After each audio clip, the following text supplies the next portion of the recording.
I would like to thank two ladies. The first one is Deirde, because thanks to her I can skip 3/4 of my speech, because she said already everything that I wanted to say. So at a certain moment in time, I thought she was offering me a marriage. It's called a merger in between associations. And then I said, maybe that's a good idea, until I reflected a little bit more, and I said, but who will be the chairman? And I have no chance, because she is younger than me and she is a woman. So the gender question will absolutely put me out of the job, so I will remain the chairman of European Issues, if you agree.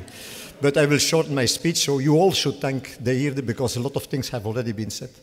And I would also thank Ms. Evans, because she has been extremely positive in her speech about what she thinks has to happen on European level for companies that are thinking to go to the stock exchange, looking for financial means to develop their companies or are on the stock exchange.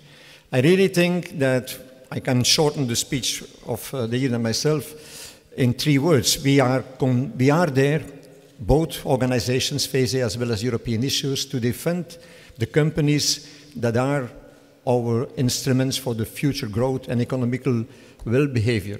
I would like to focus on 2 points only that are maybe my personal feelings